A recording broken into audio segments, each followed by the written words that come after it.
Our direct relationship with the growers ensures an uncompromised level of satisfaction. When you need to know you're cooking with the finest ingredients, first contact the independently owned Vinaigrette, 50th and Xerxes in South Minneapolis. Online at vinaigrettemn.com. Hi, this is Ken Hageland, host of Living Healthy and Aging Well, inviting you to listen to our live call-in talk show airing every Saturday from noon to 1, where we talk about your health and your life and provide insights you need to know to live and age well. Each week, we talk with guests who provide answers to important questions regarding healthcare, elder care, end-of-life care, and self-care for caregivers, and help you and your loved ones plan for the future and enjoy your highest quality of life today. Please join us every Saturday from noon to 1 on AM 950 for Living Healthy and Aging Well. July is the annual store-wide sale at Woodland Stoves and Fireplaces. Come see our diverse selection of wood, gas, or electric fireplace products for indoor and outdoor living. And right now, Woodland Stoves and Fireplaces can assure you the best price of the season on every product in the store. Let Woodland Stoves and Fireplaces help you choose and experience the joy of sitting by a fire. Summer is a great time to install your fireplace. You can find your perfect fireplace and have it installed and ready before the cold weather hits again. If you already have a wood fireplace, consider a fireplace insert. Come and see the entire selection at Woodland Stoves and Fireplaces on East Franklin and Riverside in Minneapolis. They will create a fireplace that works for you. Efficient, clean burning, and environmentally smart. Woodland Stoves and Fireplaces, since 1977, out of the ordinary products and services to make fire work for you. Hey, Cudahy to all my friends and relatives in four directions. This is Robert Pilot of Native Roots Radio presents I'm Awake. I'm here to ask you for your support. Finding honest Native-centered news is not easy. But with your support, we're able to provide accurate information about Standing Rock, Line 3, treaty violations, and COVID-19 in our Native communities. Please visit Native Roots Radio Network on Patreon and donate if you can. That's Native Roots Radio Network on Patreon. Pinigigi, and thank you for your support. With your AM 950 weather, I'm Brett Johnson. Look for clear skies tonight with a low around 64, Thursday sunny with a high near 86, and Friday sunny with a high around 87.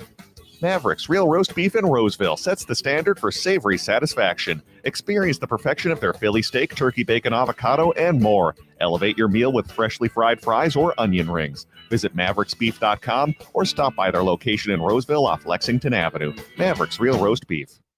Portions of Native Roots Radio may be pre-recorded. It's a good day to be indigenous. Get up, stand up. They are going to become more brutal. Couldn't cut, hit me cut again. Because all the hippies were trying to be Indians anyway.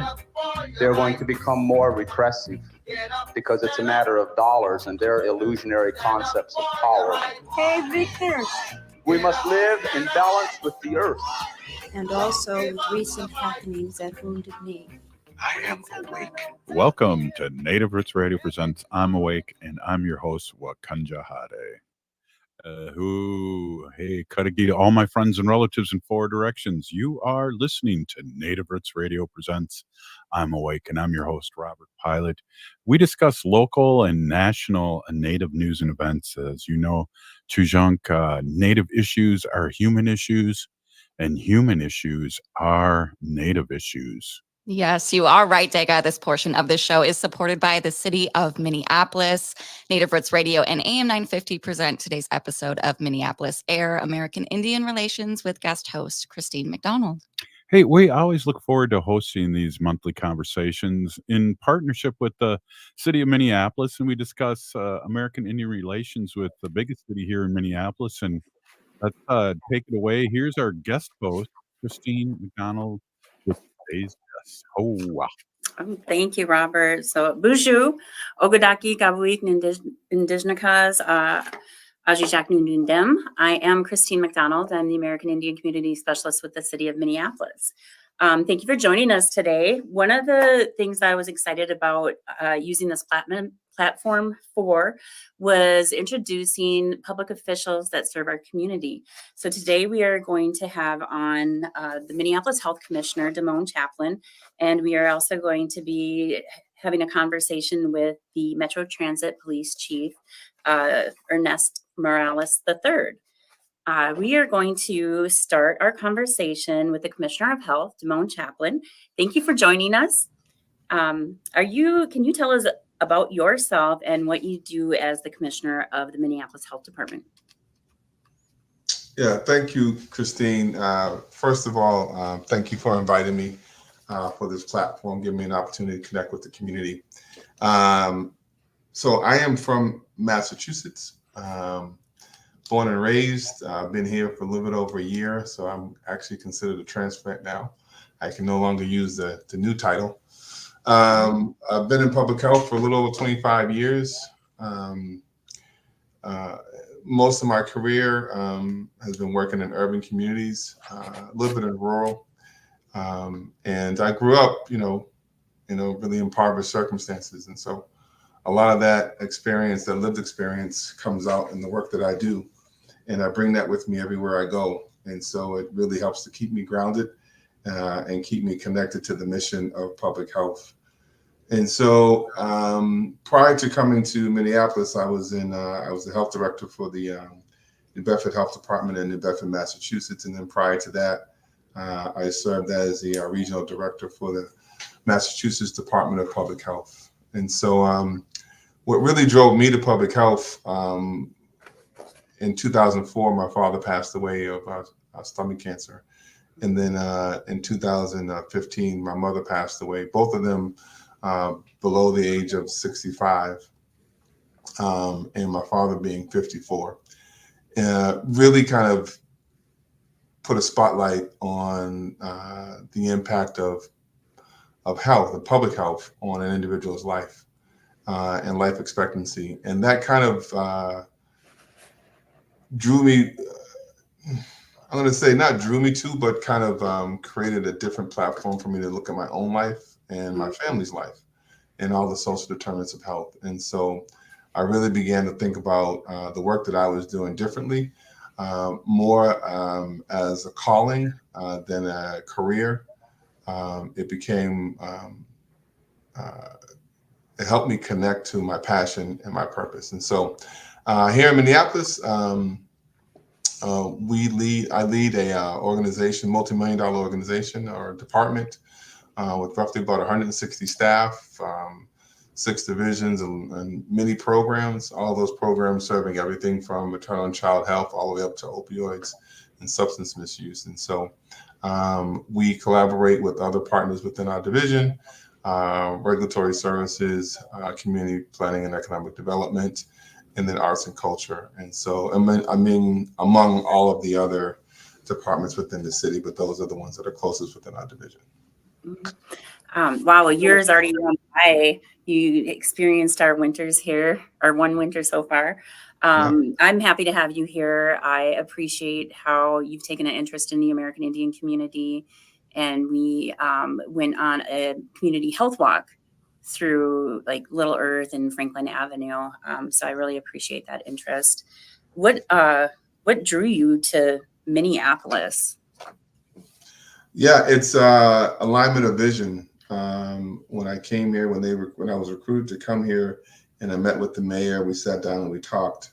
And it was my past experiences, particularly around substance misuse and equity and homelessness, that kind of drew me to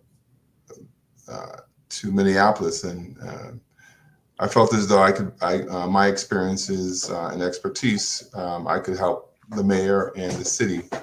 They could benefit from those experiences. And so that's what drew me here. But what keeps me here is the relationships that I'm developing with people like yourself and the indigenous community and the African American community, all the other communities that are here. They really have embraced me. They really have given me an opportunity to kind of share my experiences.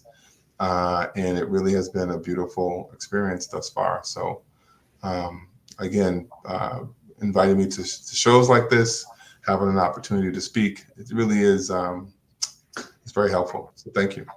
Thank you. What are you looking to focus on in your role as the health commissioner for the city? Yeah, the 3 areas right now that we're focused on for health department is climate legacy. Obviously, many people have heard about that, the Climate Legacy Initiative. Obviously, working with folks like Chief Morales and MPD and Rec Services around substance misuse, and then also health equity. And so really looking at ways that we can flatten the health disparities in many of our at-risk communities. Can you tell us more about your experience working with substance use and opioid prevention? That's a huge issue in our community. Yeah, prior to coming to Minneapolis, I served on the opioid response committee with the state government in Massachusetts, and I also co-chaired the opioid task force in New Bedford. And so for both of those experiences, you know, I learned quickly about government alignment, the importance of being aligned in the work that you do, but also what was most important is really connecting with the people with lived experiences. Mm-hmm. I learned the most about the work that I was doing from the folks who were actually in the throes of addiction. And so I bring those same experiences here, and I'm hearing similar conversations here as I talk to folks. As you know, Christine, I do a lot of walking, and I bump into a lot of people, and I learn a lot from just engaging with folks as I'm walking. So how is the city working to help people struggling with the addiction and help their families? So you've seen, most recently, I can say we just had the 24/7 vending machine at Station 21. We have provided grants to communities for culturally specific treatment and treatment for youth. And then we're most recently, we are working on developing a strategic plan for the opioid settlement dollars. And so that plan is very close to being completed. And I want to thank the community for those folks who participated in helping us kind of get our information and our strategies in alignment. Okay, thank you. We are going to end the segment and we'll be right back. Thank you very much. You're listening to Native Roots Radio.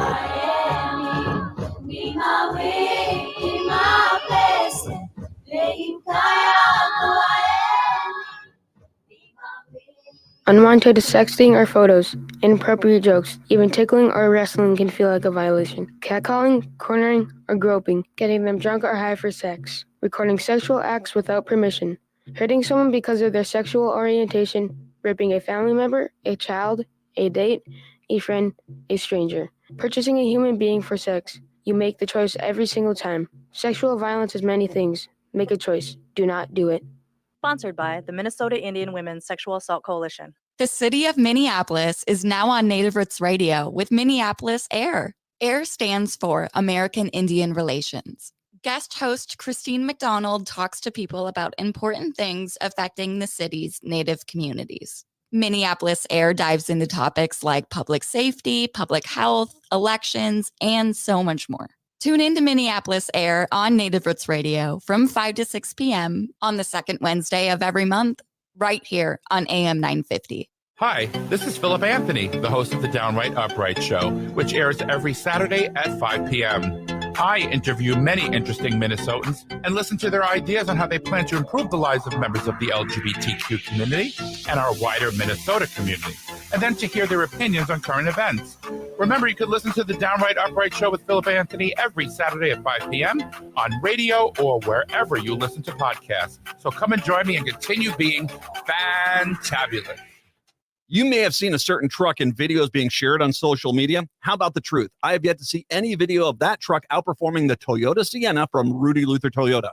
I've driven Sienna since 2006. They handle the highways great, handle back roads, and handle 3 inches of snow a lot easier than the so-called super truck. Plus, my Sienna Hybrid is super fuel efficient, tows great, has enough room for tons of gear, and doesn't look like it was drawn by a 6-year-old. Sienna wins. Test drive the top of its class Sienna today at Rudy Luther Toyota, 394 and 169 in Golden Valley. Hi, I'm Jane Fonda, and you're listening to Native Roots Radio. And we're back to Native Roots Radio presents I'm Awake, and this is Robert Pilot. This portion of the show is supported by the City of Minneapolis with Minneapolis A.I.R, American Indian Relations. And here's our guest host, Christine McDonald. Welcome back. We are in conversation with Minneapolis Health Commissioner Damōn Chaplin. He was telling us about some of the things that are being offered around addiction and supporting individuals and their families. Damōn, you mentioned a vending machine for Narcan. Can you tell us a little bit again about where that's at, if there's a cost to use it, how people access it? Yeah, the Narcan vending machine is at Fire Station 21, right off the intersection of Minnehaha Avenue and 38th Street. The fire station's vending machine offers, a lifeline for those folks who are in addiction. It's very simple. It's free to the community. It's available 24/7. All you have to do is push a button and you're able to get access to life-saving Narcan. Each box has 2 doses inside of it, and I think there's roughly about 100 boxes within the vending machine. And so it's the first that we're piloting this project, and we're hoping to put one on the north side and a few other locations within the city in a very short period. And so we'll see how this goes, but the sooner we can get life-saving tools in the hands of folks who need it, the better off we'll be. We can't get to long-term recovery if people aren't breathing, and so we have to do all we can to keep people alive long enough to get to recovery. Mm-hmm. That's amazing. Thank you. Are there additional services or programs that the city has to address substance use in the opioid crisis? Yeah, many of the services that are in the city are coordinated through the county, but through the health department, again, we provide a number of needle pickup. We've had a grant from Needle Pickup. We also have a First Step program that we've kind of developed. We're hoping to have our medical mobile unit up and running this summer, which will be pretty exciting for many folks that will be able to provide treatment in the field and also sanitation services for folks as well. And then addition, as I previously mentioned, the grants that we provided for culture-specific treatment and also for youth.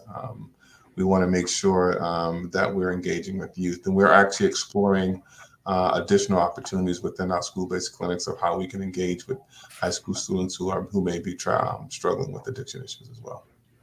That mobile unit, is that going to be city employees, city staff, or is that going to be Okay, great. So that's going to be city-owned, city employees. Keeping our fingers crossed if we can get this thing up and running before the end of the summer. That would be great, and we'll be able to kind of go to those areas within the neighborhoods that need those services the most. Mm-hmm. Can you say more about the settlement dollars that the city's getting, where they came from, and how the city is going to be allocated those funds? Yeah, so we received, the city is scheduled to receive about $18 million over the next 18 years. The funding is front loaded, so you get a larger amount of the funding in the first couple of years, and then it tapers off over the next several years, 16 or so years. And so we're scheduled to receive about $1 million a year for the next 18 years. We are in the process of finishing up a strategic plan for the spending of those dollars. And the plan hasn't been completed yet, but with looking at prevention and treatment. But then also one of the things that we're really focusing on is government alignment. Mm-hmm. And how does the state and county and local health departments work best together around a specific issue, and really exploring this idea of collective impact. And so that's really going to be helpful. We're hearing that from the community. They're asking, they're urging us, they need help. They need help now. And they want us to provide the greatest amount of service possible to communities. And so we heard that yesterday at the meeting. I hear them loud and clear, and I'm doing everything I can to make sure that we have as much resources available to really have an impact on it. I think we can do this. I really do believe we can get those folks in need of services, the services that they need at the time that they need it, when they need it. I think it can be done. I believe it can be done. It's a matter of us really coordinating and working together and being very focused and intentional about outcomes.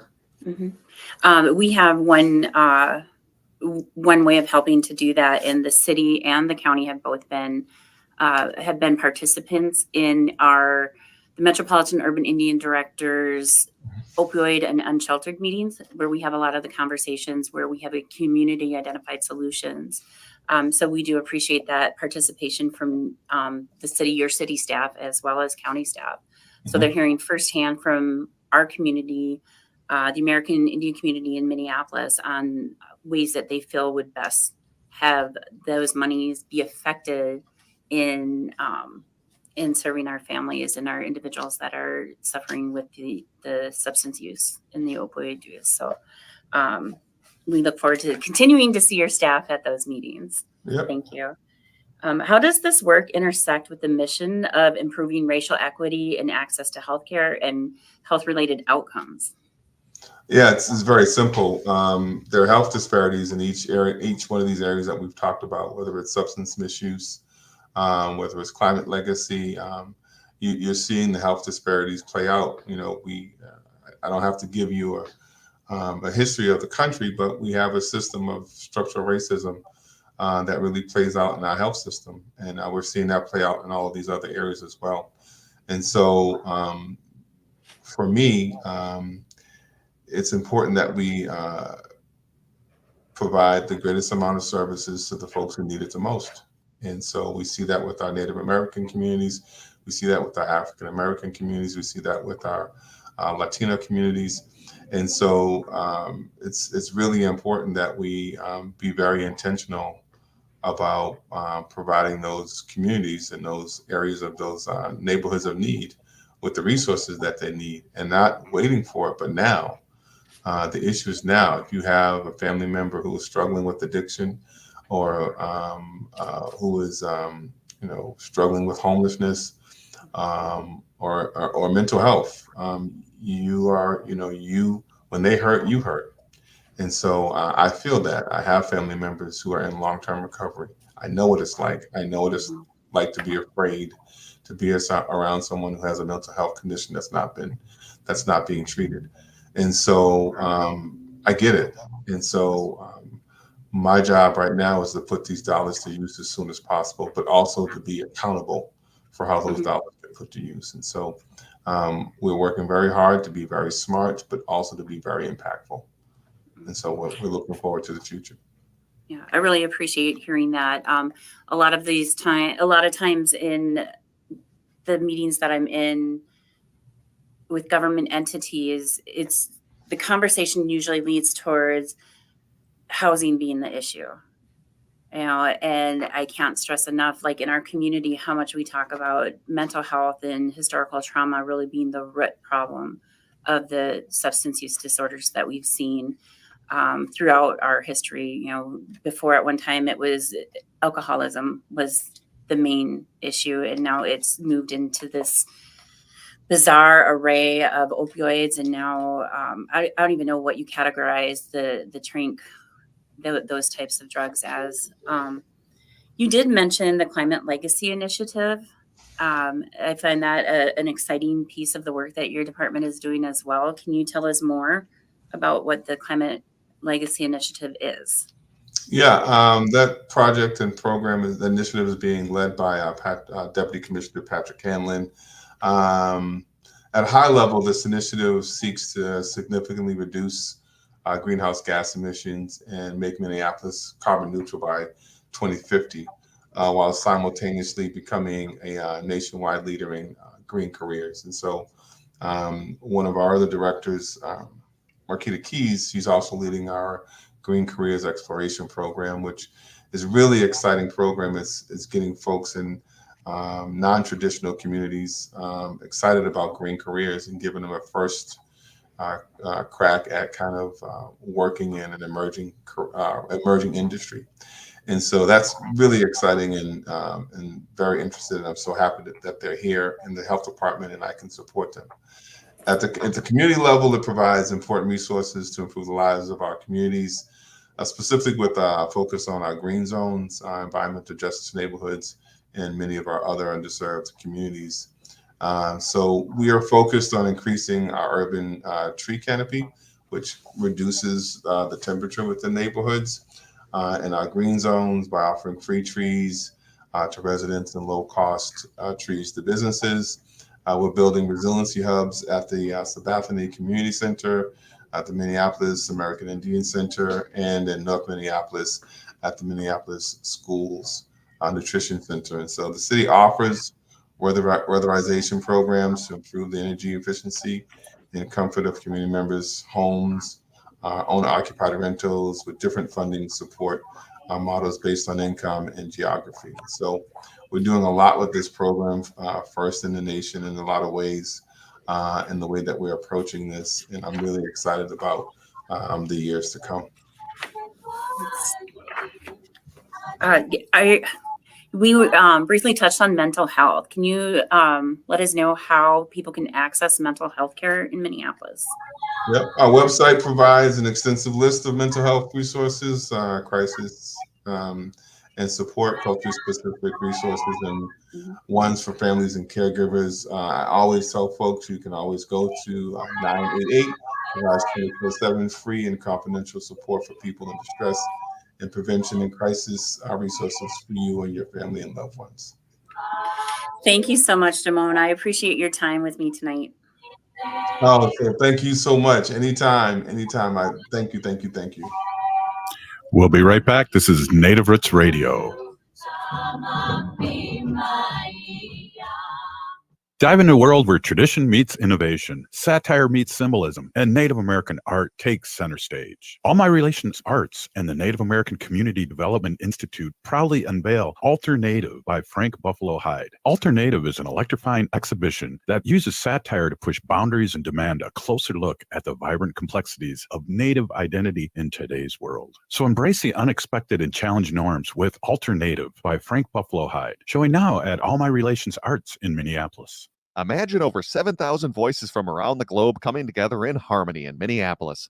This summer, Gala Choruses Festival 2024 comes to Minnesota. It's the world's largest LGBTQ+ singing event. From July 10th through 14th, Minneapolis will be transformed into a vibrant city of song. Join 122 choruses from places as far as China, Estonia, Finland, Ukraine, and Taiwan for 5 unforgettable days of wall-to-wall concerts, workshops, and social events at world-class venues like Orchestra Hall, the Minneapolis Convention Center, and Central Lutheran Church. This year's festival will also host a variety of spaces for BIPOC individuals to gather at special events like parties, workshops, and singing opportunities. Find the full schedule of BIPOC events at galachoruses.org. In-person tickets are available to the public, along with a stream of every performance live and on demand at galachoruses.org. Celebrate love, diversity, and the power of music at Gala Choruses Festival 2024, where every voice matters. July 10th through 14th in downtown Minneapolis. Hi, I'm Chuck Manette, owner of Native Concrete and Masonry. With concrete and masonry adding substantial value to your home, it's always a great idea to repair your sidewalks or just add a beautiful new patio. Cracks or heaving in your sidewalks due to tree roots can be dangerous. Native Concrete and Masonry has helped clients across the metro to make their outdoor space safer and helped increase the value to their homes. For patios, sidewalks, driveways, or garage slabs, go to nativeconcretemasonry.com. Bonjour, hello. My name is Wabin. I am an enrolled member of the White Earth Nation, descendant of the Navajo Nation, and co-chair of the Indigenous Employee Resource Group with the Minnesota Department of Transportation. MnDOT is hiring for a variety of positions from road maintenance to accounting and more. We offer great benefits. For more information or to set up a one-on-one resume and application assistance, visit mn.gov/careers, or you can text or call 612-257-2388. 612-257-2388.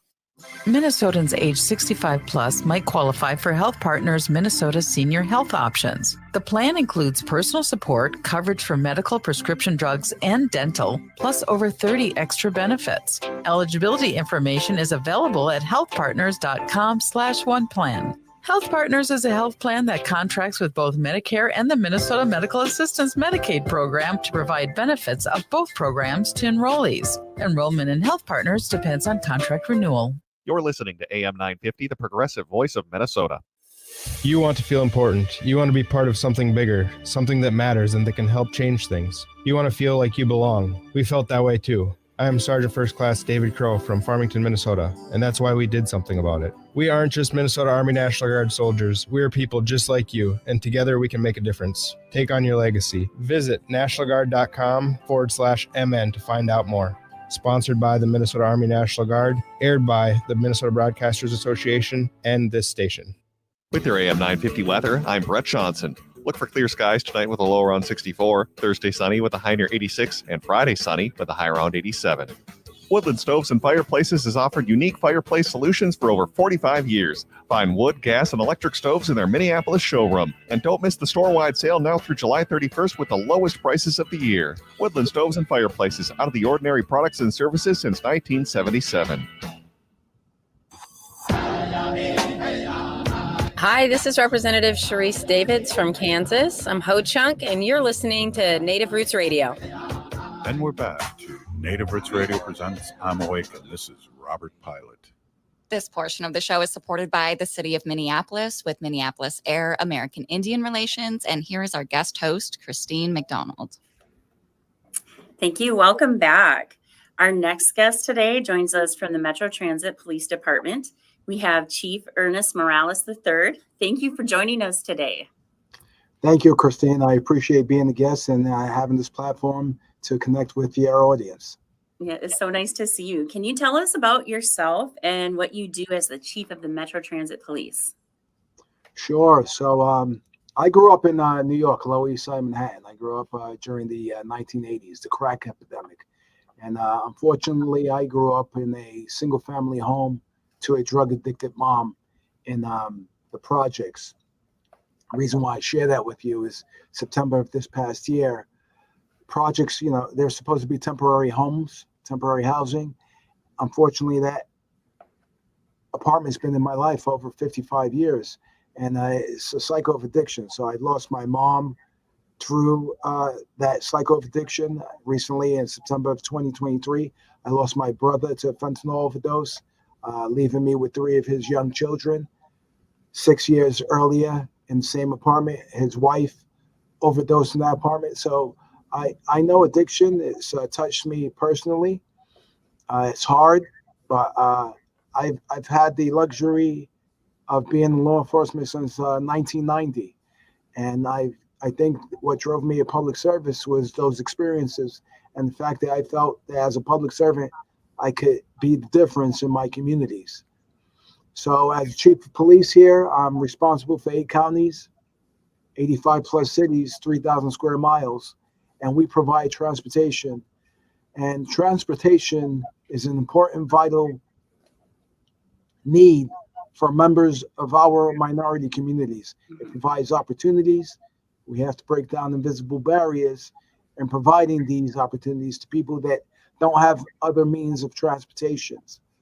So as a new chief in Metro Transit, going on 18 months here, it's been my mission to change our relationships and the perception of how our communities receive us, understanding that there's a much bigger picture and mission at hand. I've got to say thank you for sharing that with me, with us, with the community. It is so important for us to know that we have people with lived experience in leadership roles representing our communities. So thank you, and I appreciate you. Can you share what are some of the major issues that Metro Transit is working on these days?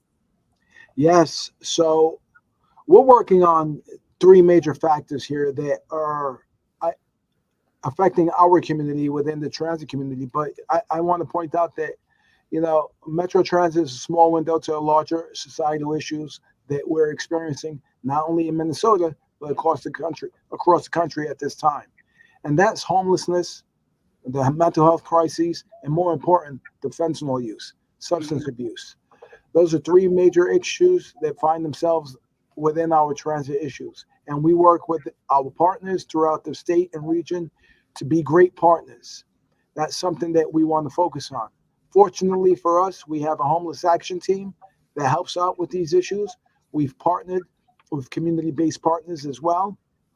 And recently, as of this year, we just enacted the TRIP Agents, Transit Rider Investment Program, which is state legislation mandated as of June of last year. So in December of 2023, we sent out our community service officers to start enforcing fare inspections, which were civilianized. It no longer requires a sworn police officer to conduct this kind of enforcement, which is great because it creates that distance between us and the communities and our commuters from a law enforcement perspective. We want to be an avenue to resources. We want to be public servants because that's what we do. We are public servants that provide a service based on the communities that need us. The police are the people, and the people are the police. Thank you. You mentioned the transit assistance program. Can you tell us more about how that works and what it is? Absolutely. So a transit assistance program is very helpful for communities in need that can't necessarily afford the fares. And what we would ask you to do is to go up on our website, metrotransit.org/tap. Or if you don't have a computer or access to the internet, we have 4 locations where you can go to personally. And that's Burnsville Transit Station, the Metro Transit Service Centers in downtown Minneapolis with St. Paul, and the Southwest Transit Station in Eden Prairie. Now, what the TAP Assistance Program is a reduced fare of $1. And we'll accept any IDs that are used for voting in Minnesota. This includes a utility bill, your lease, student ID, EBT card, or WIC card, and many others. Once you apply, it's good for 1 year. After the 1 year, you have to re-enroll. And family members listed on the approved documents, they also qualify as well. I want to remind people that children under 5 years of age ride for free, no IDs required. For children between the ages of 6 to 12 and seniors 65 and older, they qualify for a reduced fare card. That's valid for 10 years or until the youth turns 13 years old. You can order those at any one of our service centers. You said that valid forms of ID are the same ones that used for voting, so that includes a tribal ID? Yes, absolutely. Just want to make sure. Thank you. How does a Metro Transit work proactively to help people feel safe on the buses and the trains? So as I pointed out in December, what we did is we have several layers of safety now. And this is how we've been successful in reducing crime and increasing ridership. One thing that I required my officers to do prior to my arrival here, they answered calls for services. So when they received the call for service, they will respond, take the report, return back to their vehicles, and resume patrol. What I'm asking them now to do is between those calls for service, I give them a designated geographical area of employment. I expect them to get on a certain stop, ride 3 to 4 stops. In between stops, get out, step off onto the platform, make eye contact with our commuters so that when you go home, you're talking to your families and friends, you're telling them that you have positive interaction with a police officer. And this is what has increased ridership. So we have several layers of safety. That's police officers, community service officers, community-based partners under TSIP, Transit Rider Investment Program. That's our TRIP agents. We also have the employees, and most importantly, the commuters that come on. We're absolutely safer in numbers. So by taking a proactive position and being out there, this has helped with our safety. I remember being in a meeting a few years back, and one of the things that I was surprised to learn was that there are crimes that happen on the buses and the trains that people don't report. So what should people do if they see something dangerous or inappropriate on a bus or a train? So I want you to report every incident. Every incident is absolutely important. It helps us with legislation. It helps us with recruiting more officers, getting more spots for it, based on our need for policing. And that's based on reports that are reported. If you fail to report it, we won't know. First, we can't meet that demand. But secondly, and more importantly, by you reporting your crimes and your incidents taking place, I know where I can deploy my personnel. If you feel unsafe in calling, you always have the option to use our text for safety. And that number is 612-900-0411. Once again, 612-900-0411.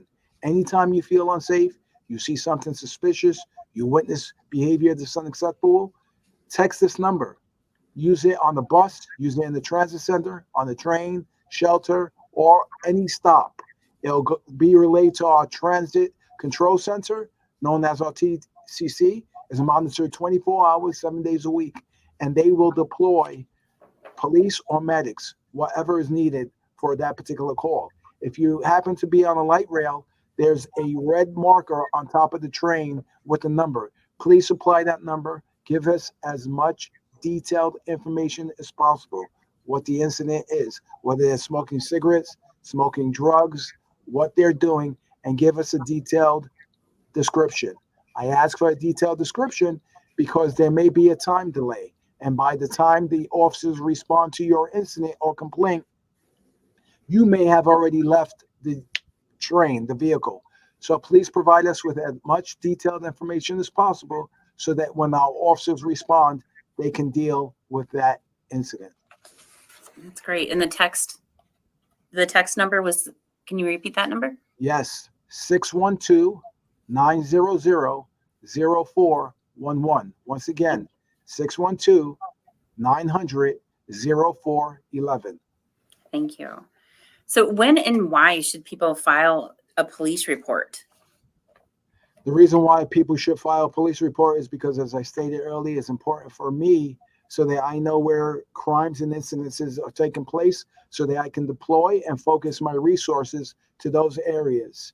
We want to serve our underserved areas, importantly, but we want to serve the whole system comfortably. You should have a free ride, a free and comfortable ride that feels comfortable. We aren't there yet, but we are working hard. We're putting a lot of resources into it. Third-party security where we can't meet the demand. We still have workforce issues. We're 38% short of where we should be. We're recruiting, but we need you to report incidences so that I can use the resources that I have and I could deploy them smartly. So I think sometimes people may have questions about jurisdiction. When you file a police report, who handles that? So we would take these reports. However, we don't have first right of refusal. First right of refusal goes with the local jurisdiction. So if we happen to be in Minneapolis or St. Paul, and I use them because they are major cities, the Twin Cities, they can assess and they can decide whether they want to take that report or not. However, we have conversations with them. We do deal with our incidences so that we can investigate them within our investigations unit. Okay, thank you. I think at this time we're going to take a quick segment break and we'll be back and continue our conversation with Chief Ernest Morales III. You're listening to Native Roots Radio. Hoa.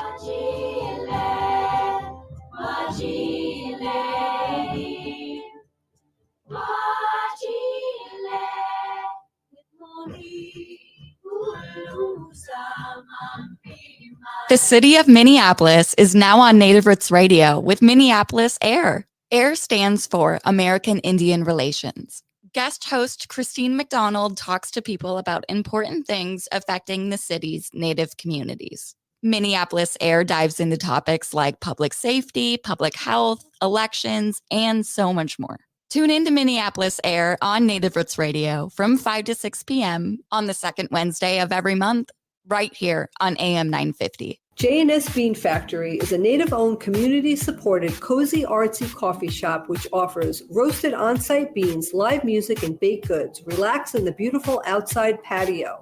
City Pages writes, voted top 10 coffee shops. Tucked into a quiet corner of St. Paul's Highland Park neighborhood, this coffee shop roasts beans on-site from the best coffee-growing countries in the world. Located at 1518 Randolph Avenue, St. Paul. The good stuff. Join the community spirit at Four Sisters Farmers Market, a seasonal hub for cultural placemaking, food access, and Indigenous values. Four Sisters Farmers Market has always emphasized their commitment to the community and inclusivity, accepting SNAP and EBT benefits. Stop by and get affordable, healthy, and culturally appropriate local food. Four Sisters Farmers Market is open Thursdays 11 a.m. to 3 p.m. and is located on the American Indian Cultural Corridor off of Franklin Avenue in Minneapolis. Discover more about Four Sisters Farmers Market on their social media accounts. Minnesota has the only original wolf population in the continental United States. And 80% of Minnesotans believe the wolf should be protected. Howling for Wolves is asking Minnesotans to respect our true wildlife manager, the wolf. Their survival is critical to our ecosystems, our communities, and even our economy. As highly intelligent animals with strong social bonds, Minnesota wolves deserve to be protected and admired. Learn more at howlingforwolves.org. Let's live and let howl.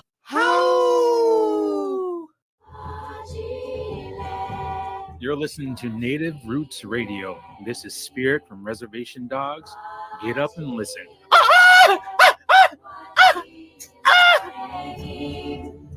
Welcome back to Native Roots Radio presents I'm Awake, and this is Robert Pilot. This portion of the show is supported by the city of Minneapolis with Minneapolis A.I.R, American Indian Relations. And here's our guest host, Christine McDonald. Welcome back. We are in conversation with Chief Ernest Morales III with the Metro Transit Police Department. You mentioned how public transportation is a lifeline for a lot of people. Does Metro Transit support elders and people with disabilities with any programs or ridership assistance?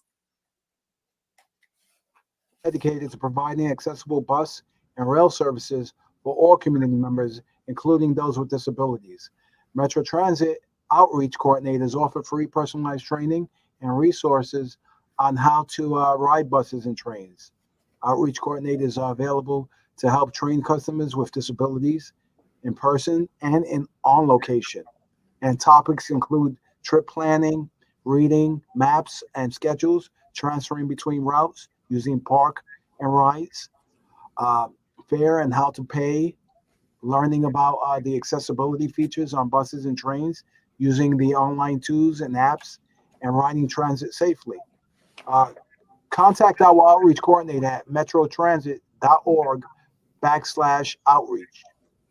The Limited Mobility Program offers discounted fares for those with disabilities to encourage customers who have a qualifying disability to use regional transit service. You can learn more at metrotransit.org/accessibility. I also want to touch on several other points. Metro Transit also offers customers the free use of A.I.R, A-I-R-A. It's an app that connects customers to a live agent for visual interpreting and navigation assistance. Metro Mobility is the door-to-door public transportation system for people with disabilities in the Minneapolis-St. Paul area.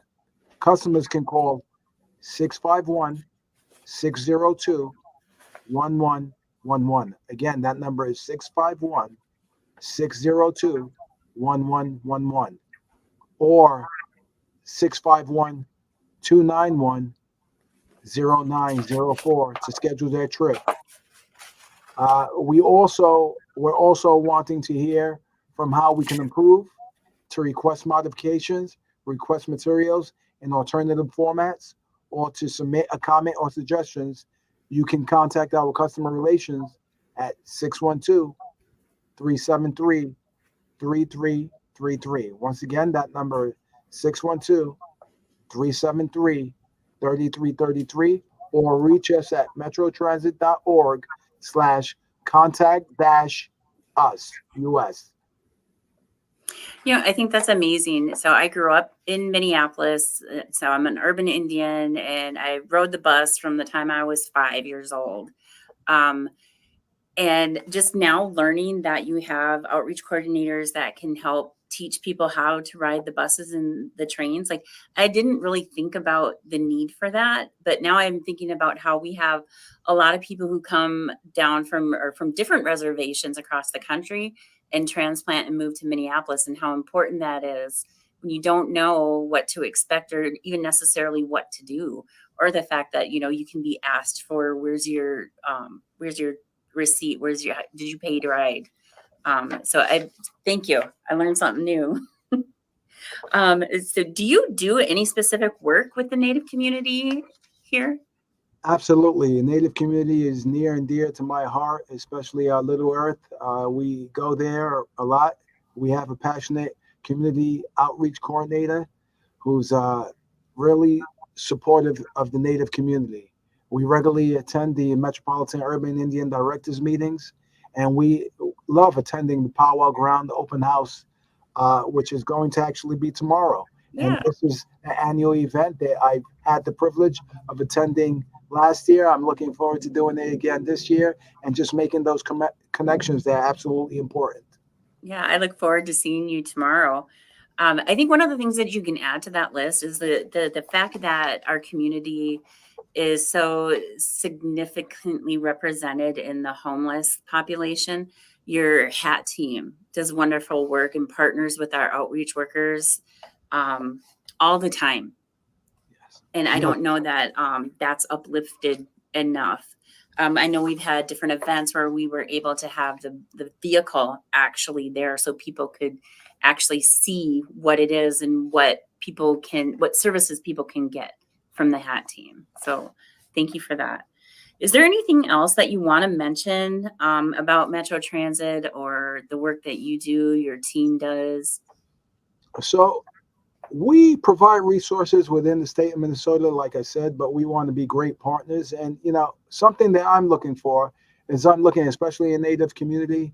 I mean, if you're looking to start a career in law enforcement, you're unsure where to start, our community service officer pathways programs assist individuals with no law enforcement experience or degree to become a community service officer with the Metro Transit Police Department.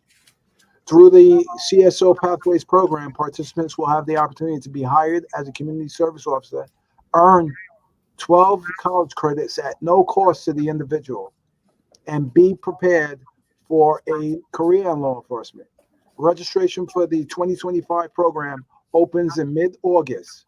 To learn more about this opportunity, you can apply at metrotransit.org/careers-pathways. That's metrotransit.org/careers-pathways. We are continuously accepting applications for full-time officers and community service officers. New officers are eligible for a $4,000 hiring bonus, and lateral officers, those are officers with experience, are eligible for $8,000 lateral hiring bonus.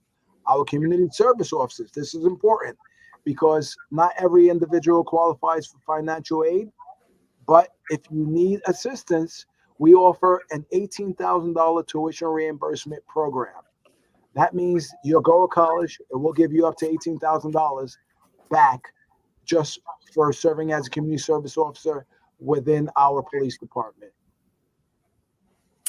Thank you. I really enjoyed having this conversation with you today. I appreciate you. I appreciate the commissioner of the health department.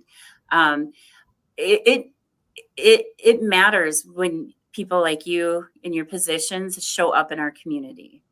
And I look forward to seeing you tomorrow.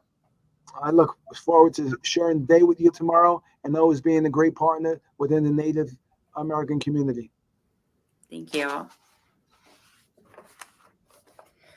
So tomorrow is the open house. So, in Minnesota, May is Indian Month. And we are blessed to have so many organizations in Minneapolis where there is an open house almost every day of that month. So we get to eat well during that month. But this year, one open house had to be canceled because of inclement weather. And so the Native American Community Development Institute, American Indian Community AICDC, American Indian Community Development Institute, and Powwow Grounds, they rescheduled their open house for tomorrow. So it will be tomorrow from 11:30 to 2 at 1414 East Franklin with your hosts. And it is going to coincide with the Four Sisters Farmers Market tomorrow. So you'll be able to come, you'll be able to pick up produce, you'll be able to check out a lot of the amazing vendors that we have there. And then we're also going to have live entertainment with the downtown Jada Brown. So I hope to see everybody tomorrow. Delayed, but it's always a good time. I hope they have the walk-in colon too somewhere. I missed that, where we can go and check out colon blown up there. That was made famous in that play. Yeah. Oh, that's the American Indian Family ACAF, American Indian Cancer Foundation. Yeah. Right. But they had it at the Native American Community Clinic last year at their open house. Mhm. Yeah, Well, I know. I was shocked the first time I seen that. It was an experience. exactly. I had to walk through twice. Hey, great job. Great job as always. So, so great to hear the great work that's happening in Minneapolis. And thank you again, Christine. I appreciate this partnership. And like I said, just the ability to bring public officials and have them introduced to our community is important.